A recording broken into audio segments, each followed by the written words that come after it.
Picture this. A 7-year-old boy in Osaka is learning to fold origami. He's been at it for 40 minutes. The paper is crumpled. His fingers are red. He's failed the same fold 11 times. His mother sits nearby. She doesn't help. She doesn't say, "Good job, sweetie." She doesn't even look up. And the boy? He doesn't quit. He starts again. Fold 12. To Western eyes, this looks like stubbornness. Maybe even suffering. But to his mother, what she is watching is one of the most important moments of her son's entire childhood. And by the end of this video, you'll understand exactly why. Because Japan has been quietly producing some of the most persistent, mentally resilient humans on the planet for centuries. Not through pressure. Not through punishment. Not through tiger parenting or rigid discipline. Through one ancient concept that Western culture doesn't have a word for. And once you understand it, you will never look at your child's frustration the same way again. Stay with me. Because there are 3 things Japanese parents do differently that build this quality, and you can start using all 3 tonight. Let's start with the concept itself. In Japan, it's called Gaman. Gaman doesn't translate cleanly into English. The closest approximation is something like, to endure with dignity.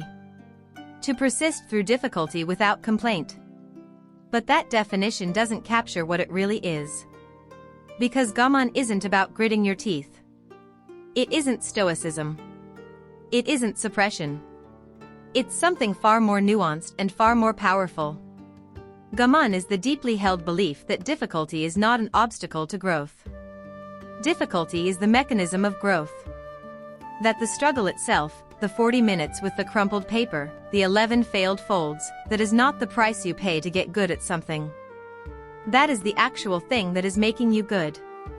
Think about how different that is from the Western model. In the West, we have built an entire parenting culture around removing difficulty. We step in early. We offer help fast. We praise effort loudly to soften the sting of failure. And we do it out of love. Completely out of love. But here is the unintended message our children receive every single time we do it. This was too hard for you. You needed saving. Japanese parents operating through the lens of Gaman send a completely different message. Not through words. Through stillness. Through waiting. Through trusting. The message is, I see you struggling. And I believe you can find your way through. That difference, between rescuing and trusting, is where resilience is either built or quietly dismantled, one childhood moment at a time. Underscore underscore underscore underscore underscore underscore underscore underscore underscore underscore underscore underscore underscore underscore underscore underscore. Now here's where the science comes in. And this part genuinely surprised me. Researchers at the University of Chicago studied what happens neurologically when a child works through frustration without adult intervention. What they found was striking. The brain's prefrontal cortex, the region responsible for self-regulation, decision-making, and emotional control, shows measurably stronger activation in children who are regularly allowed to sit with difficulty before receiving help. In other words, frustration tolerance isn't a personality trait. It isn't something your child is born with or without. It is a skill. It is built in the brain, literally, structurally, through repeated exposure to manageable difficulty. And every time we remove that difficulty too soon, we are not protecting our child. We are quietly robbing them of the neurological workout their brain needed. Japanese parents have understood this intuitively for generations. The research is just now catching up. Underscore underscore underscore underscore underscore underscore underscore underscore underscore underscore underscore underscore underscore underscore underscore underscore. So how does this actually look in practice? Because Gaman isn't a technique. It's a philosophy. And philosophies only matter if they change what you do on a Tuesday afternoon when your child is melting down over a puzzle. Here is the first shift. Japanese parents reframe what struggle means. In most Western homes, A child crying over something hard is a problem to be solved. In Japanese homes, it is information. It means the child has found their edge. And the edge is exactly where growth lives. Japanese parents don't rush toward the cry. They pause. They observe. They ask themselves not how do I fix this, but is my child safe to keep going? If the answer is yes, they wait. They watch. They trust. That pause, that 5, 10, 15-second pause before intervening, is not passivity. It is one of the most active parenting decisions you can make. The second shift is in how Japanese parents talk about difficulty after the fact. In the West, we tend to praise the outcome. You did it. I'm so proud of you. Good job. In Japan, the language lands differently. The acknowledgement goes to the process. You stayed with it. You kept trying. That was hard and you didn't stop. This distinction matters more than it sounds. Because children who are praised for outcomes become afraid of attempting things they might not succeed at. Children who are praised for persistence become addicted to the attempt itself. Stanford psychologist Carol Dweck spent decades studying exactly this.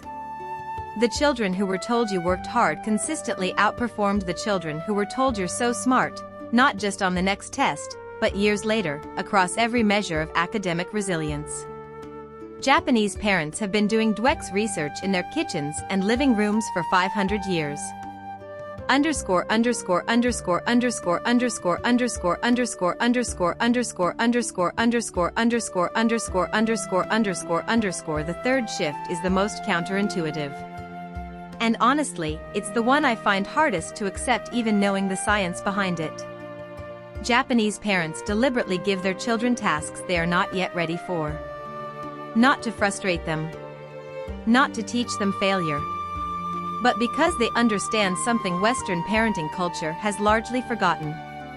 A child who only ever attempts things they can already do never builds the muscle to attempt things they cannot.